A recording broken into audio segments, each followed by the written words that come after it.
家里为了供我上大学卖了2头牛，现在只剩下3988头牛了。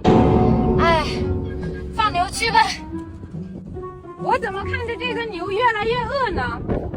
要不今天中午咱们炖个土豆炖牛腩吧？现嘎的牛腩，菜刀太钝了，换尖刀。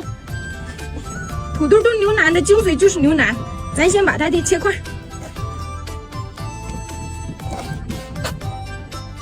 牛腩焯一点水，趁这会儿土豆胡萝卜去皮。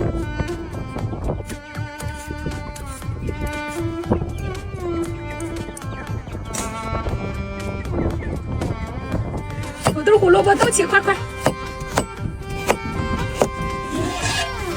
肉焯好了，捞出来备用。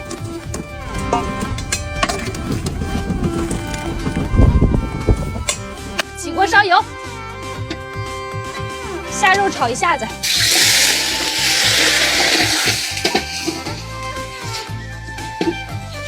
搁点盐，哎，太多了吧？搁上我们草原的天然水，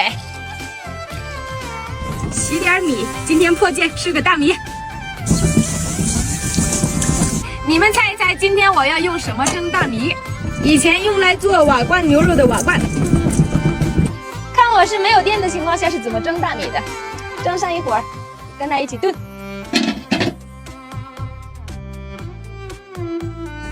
看一下米饭好没好？蒸了有15分钟了。哇，好了好了好了，米饭出锅。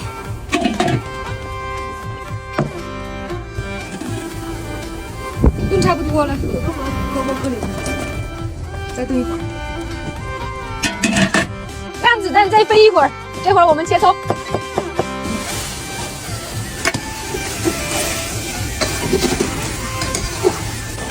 好嘞，出锅。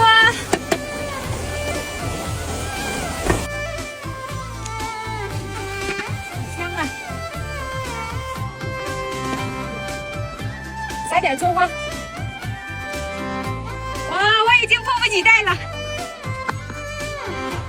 啊！香，粉丝先吃，然后我再吃。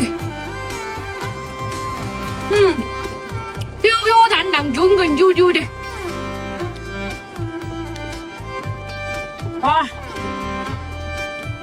这个土豆炖牛腩简直是我学了30年的词典里都形容不出来这个美味。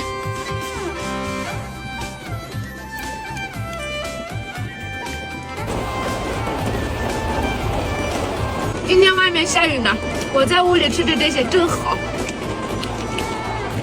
热乎的，出出汗。哎，我吃的好饱啊，我都不好意思吃下去了，这够愁的我，剩下的我就喂狗吧。